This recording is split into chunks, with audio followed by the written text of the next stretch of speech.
Hi all, welcome to beyond boundaries. இன்னைக்கு நம்ம வந்து இந்தியா வெர்சஸ் ஆஸ்திரேலியாவோட டீம்ஸ் T20 டீமோட செலெக்ஷன் பார்க்க போறோம். The match is going to start in a couple of weeks, October 19th. The total of ODI and T20 games. So first ODI, அதுக்கப்புறம் T20. So we're going to see the selection of the T20 squad by Ajit Agarkar. வந்து he had a press release and it was released. So குவிக்கா நம்ம வந்து ஸ்குவாடை மட்டும் பார்த்துடலாம். We will basically will start with players who are in and out. Total of 16 member squad as opposed to last இப்போ Asia கப்ல நடந்த 15 மெம்பர்ஸ்ல வந்து 15 மெம்பர்ஸ் போல இப்போ 16 member squad with inclusion of Washington Sundar. And the player who was missed out is Hardik Pandya. I think he's not fit or probably injured, but அது எக்ஸாக்டா தெரியல. And Nitish Kumar Reddy, like for like replacement. So quick ஆரம்பிச்சிடலாம். Ganesh, what do you think about this squad that has released for Australia? I think நம்ம surprises எதுவும் எதிர்பார்க்கல இல்லையா. Like புதுசாக எதுவும் நோ சேஞ்சஸ்ங்கிற மாதிரி தான் இருக்கு. லைக் ஏஷியா கப்பை பார்த்தீங்கன்னா ஹர்திக் இருந்தாரு, இப்போ நிதிஷ் வந்திருக்காரு. It is I think somewhere they've mention Hardik பாண்டியாவோட இன்ஜுரினால தான் we could not செலக்ட்ங்கிறது they've mention. So clear mention இருக்கு. ஸோ அப்படி பார்க்குறப்போ லைக் ஃபார் லைக் ரீப்ளேஸ்மெண்ட்டுங்கிறப்போ Nitish Kumar Reddy it is a very good opportunity for him. It seems like he'll be playing, அப்படிதான் தெரியுது. ஏன்னா if is in that role he'll be playing. So it is a very good opportunity. Capitalise பண்ணால் it is a very good headache to have for India. அதுதான் நான் சொல்லுவேன். ரெண்டாவது நான் மெயினாக பார்க்குற விஷயம் என்னென்னா, Suryakumar Yadav as a captain he has done very good. ஜெயிச்சு கொடுத்துருக்காரு Asia Cup. He has done the part. But as a player அவர் வந்து will he do walk the talk, அந்த ஒரு இது விஷயம் இருக்குமாங்கிறத எனக்கு புரியல. ஏன்னா நீங்கள் நம்ம ரோஹித் சர்மாட்டா அது நம்ம எல்லா ஃபார்மேட்லையும் பார்த்துருக்கோம். லைக் இப்போ நம்ம சிம்பிளாக சொல்லணும்னா 11 இயர்ஸ் நம்ம வந்து any kind of ICC trophies நம்ம வின் பண்ணவே இல்லை ஆஃப்டர் 2013 சாம்பியன்ஸ் ட்ராஃபி தோனிக்கு அப்புறம். But after Rohit Sharma took over the full captaincy, குயிக்காக மூணுமே நம்ம ஃபைனல்ஸ் போனோம்.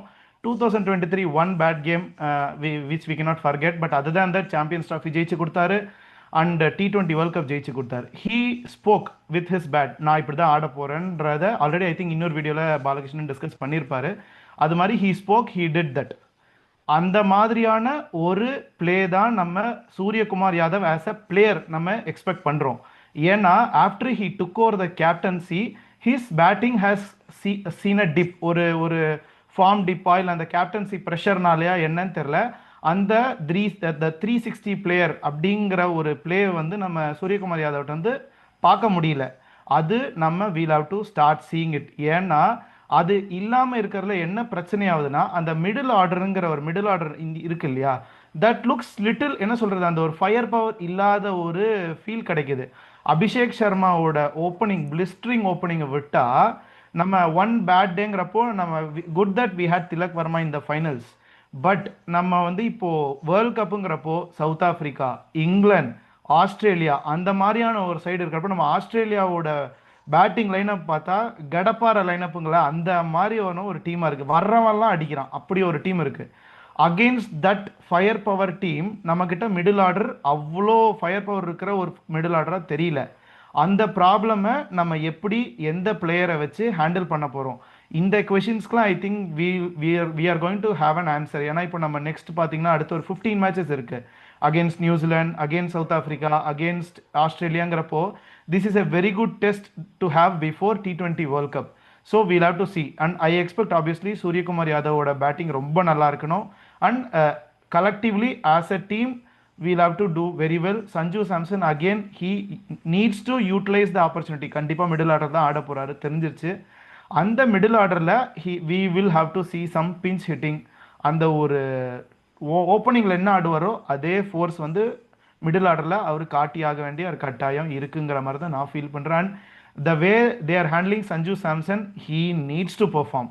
There is no other go. அதுதான் என்னோட feel. And good that we are seeing Washington. இது ஒரு ட்ரையா இல்லை வந்து வேர்ல்ட் கப்கான ஒரு ட்ரையலா எனக்கு புரியல. But good to C Washington in the squad. ஆமா. So 16 member squad, it's a little bit bigger squad, and we have seen like for like Nitish வந்திருக்காரு. So hopefully he'll directly walk into the playing 11 maybe தெரியல எப்படி இருக்கும்னு. Again depends on the conditions. நம்ம playing 11 பத்தி நம்ம இன்னொரு எபிசோட்ல பேசலாம். But the other thing is, as you said, Sanju Samson or batting, that was something that it is very, very critical for him to be in the squad again. Next, because we have 15 15 T20s before the World Cup. It is going to be a World Cup that we definitely have to win. So அது home conditions வேற நடக்கிறது. So let's see what is going to happen. Balakrishnan, we will go to the next topic.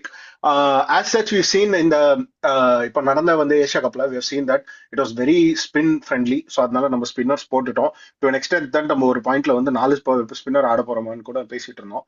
But இப்போ வந்து we are going with Bumrah and we have only 2 frontline fast bowlers. Correct. Arshdeep and Bumrah, Harshit Rana. Arshdeep and Harshit Rana. And Bumrah. Yes, correct. Yeah. So Harshit Rana, even if you consider him as bowling all-rounder, இது பண்றேன்னா we have 2 frontline bowlers. அதான் நான் சொல்ல வந்தேன். Arshdeep and இது. Is it going to be difficult to contain other teams like Australia, like South Africa and England? First, we'll keep at the top. England first, Australia, South Africa. How is it going to be? And do you think that Nitish Kumar Reddy and Shivam Dube bowling become more important? Correct. You rightly pointed out. So I think வந்து currently we are going to in the 5 நமக்கு இருக்க போறது வந்து நம்ம ஐபிஎல்க்கு முன்னாடி ஆட போறோம் நம்மளோட வேர்ல்டு கப். ஸோ இந்த ஆஸ்திரேலியா சீரீஸ் 5 மேட்ச் ரொம்ப குரூஷியல். நெக்ஸ்ட் வரப்போகிற ஹோமில் வந்து சவுத் ஆஃப்ரிக்கா ரொம்ப இம்பார்ட்டன்ட். அதுக்கப்புறம் நியூசிலாண்டோட நம்ம ஹோமில் ஆட போகிறோம். ஸோ இந்த ஒரு I think 15 to maximum 15-20 T20s தான் இருக்குன்னு நினைக்கிறேன். I am not maximum 15 to 20 தான் மேக்ஸிமம் இருக்கிறது. ஸோ இதுக்குள்ளே வந்து வி ஹாவ் டு சி இப்போ என்னன்னா the tussle between one of the spinners Varun Chakravarthy versus Kuldeep Yadav either one of them only will play. நம்ம பார்த்துட்டோம் இந்தியன் கண்டிஷன்ஸில் வந்து டியூ இம்பேக்ட் இருக்கும். அண்டு நமக்கு வந்து டுவர்ட்ஸ் த எண்டில் ஒன்லி வித் இப்போ ஹர்திக் பாண்டியா வந்து நம்ம ட்ரஸ்ட் பண்ணலாம். He has experience bowling in death and power play. இப்போ ஹர்திக் பாண்டியாவும் நிதிஷ்குமார் ரெட்டியும் நம்ம கம்பேர் பண்ண முடியாது. Just we are experimenting with Australia and again this is away conditions. The condition in Australia and condition in India it's completely different. இதை வச்சு நம்ம வந்து நம்மளோட இந்தியன் சப்கான்டினென்ட் இதை பண்ண முடியாது. இந்த பெர்ஃபார்மன்ஸை வச்சு நம்ம இதுதான் ரைட் மார்க்னு சொல்ல முடியாது. அகெயின்ஸ்ட் சவுத் ஆஃப்ரிக்கா சீரீஸ் தான் நமக்கு வந்து ரொம்ப இம்பார்ட்டன்ட் ஃபேக்டர். பட் அந்த பிளேயர்ஸ்க்கு இது ரொம்ப இம்பார்ட்டன்ட். அவங்க இதெல்லாம் பெர்ஃபார்மன்ஸ் பண்ணிட்டு வந்தால் தான் அவங்க அந்த நெக்ஸ்ட் சீரீஸுக்கு போயிட்டே இருக்கணும், அவங்க ஸ்குவாட்ல இருக்கணும். அதுக்கு இவங்க இந்த எல்லா பிளேயர்ஸும் அவங்களோட பெர்ஃபார்மன்ஸை காமிச்சிட்டே இருக்கணும். ஈவன் தூபேக்கும் இப்போ ஒரு ப்ராப்ளம் இருக்கு. Dube versus Nitish Kumar Reddy either one of them will play in அந்த ஸ்குவாட்ல, மெயின் ஸ்குவாட்ல. ஐ ஹோப் ஹர்திக் பாண்டியா நமக்கு ரொம்ப இம்பார்ட்டன்ட், குரூஷியல். ஏன்னா ஹர்திக் பாண்டியா மாதிரி ஒரு பேலன்ஸ் கொண்டு வர்றது வேற எந்த ஒரு பிளேயரும் நமக்கு கொடுக்க மாட்டாங்க. அதனால நம்ம இப்போ வந்து ஹர்திக் பாண்டியாவோட இன்ஜுரி வந்து நம்ம கரெக்டாக மேனேஜ் பண்ணி ஆகணும். அதே மாதிரி அதுக்கு பேக்கப் ஆப்ஷனும் வச்சுக்கணும். நம்ம 2023 வேர்ல்டு கப்பில் ஹர்திக் பாண்டியா மிஸ் அவுட் தான் பெரிய டிராபேக். அந்த ஒன் இம்பார்ட்டன்ட் கேமில் நம்ம மிஸ் அவுட் பண்ணிட்டோம். ஹர்திக் பாண்டியா அப்போ இருந்தானா ஒரு different thing, that's different one. But ஆனால் என்னை பொறுத்தவரையும் வந்து ஹர்ஷித் ராணா எப்படி யூஸ் பண்ண போகிறோம் பவுலரா, அப்படி இருந்தானா ஹர்ஷித் ராணா வந்து அவனுக்கும் சான்சஸ் கொடுத்தே ஆகணும் இந்த மேட்சஸில். We have to go with 7 batter theory. இப்போ இதுலேயும் 8 பேட்டர்ஸ்க்காக தான் வாஷிங்டன் சுந்தர் ஆட் பண்ணியிருக்காங்க.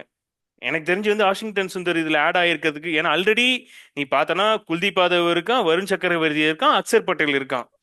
இதை தவிர Washington Sundar. So Washington Sundar வந்தா அவன் என்ன டிஃபரன்ஸ் கொண்டு வர போறாங்கிறது தான் பார்க்குறாங்க. They are still going with that number 8 with 3 bowlers அந்த மாதிரி தேரியில தான் ட்ரை பண்ணிட்டு இருக்காங்க. அங்கதான் வந்து ஹர்ஷித் ராணாவோட பேட்டிங் எபிலிட்டிஸ்லாம் நம்ம பார்க்கணும். ஏதாவது நீ சொல்ற பவுலர் ஆல்ரவுண்டர், பவுலிங் ஆல்ரவுண்டர்லாம் அந்த மாதிரி ஏதாவது பண்றானான்னு பார்க்கணும். so far he is not done that much great.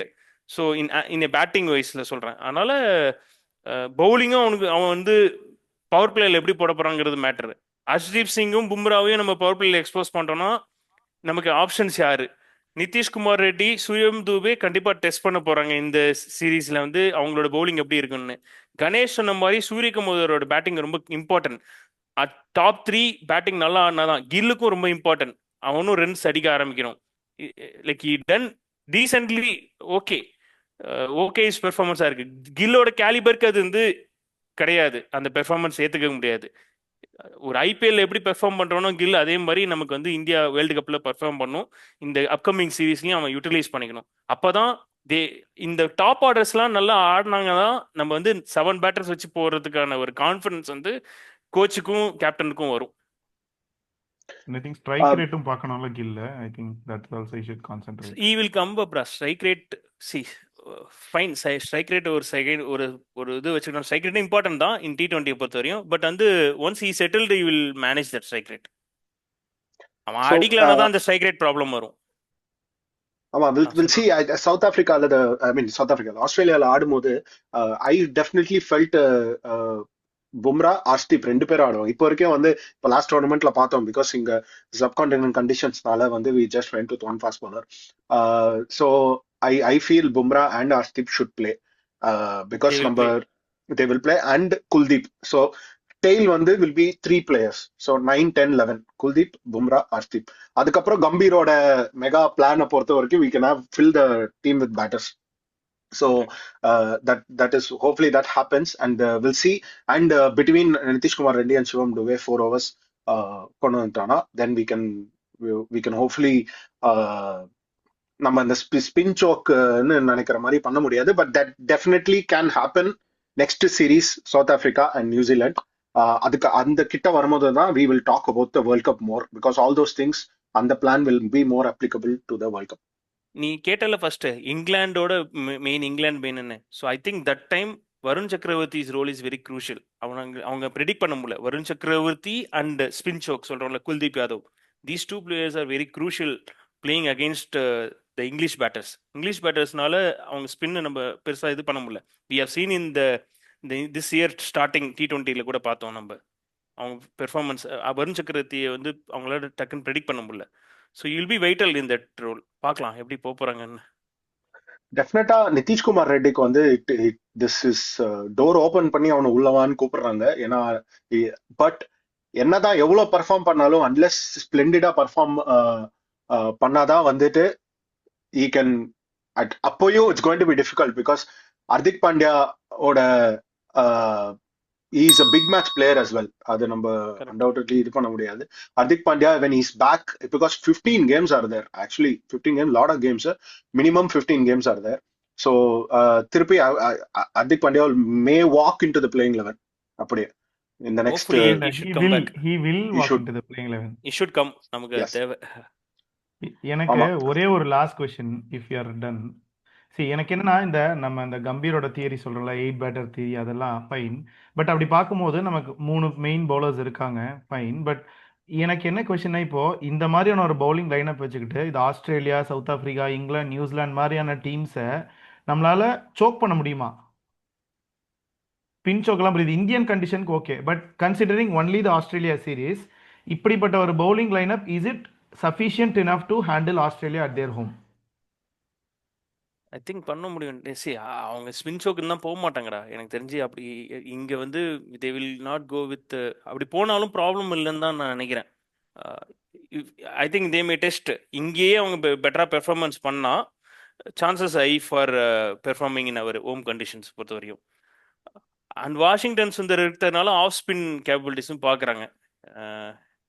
And அவனுக்கு வந்து லைக் அந்த பவுன்ஸ் இருக்கிறதுனால சமயத்தில் வந்து அந்த பால் வந்து பேக் ஆஃப் ஸ்பின் பண்றதுக்குலாம் யூஸ்ஃபுல்லா இருக்கும். So yeah, we'll see. Hopefully we come out in the series is going to start in the 19th of October, both ODI and T20 series. It's going to be very interesting. Pakla, let's keep watching, keep supporting us. If you haven't watched the previous video about the ODI 11, please watch it. We have a big tribute for Rohit Sharma as well. So thank you for supporting Beyond Boundaries. Please like, share and subscribe. Thank you so much everyone.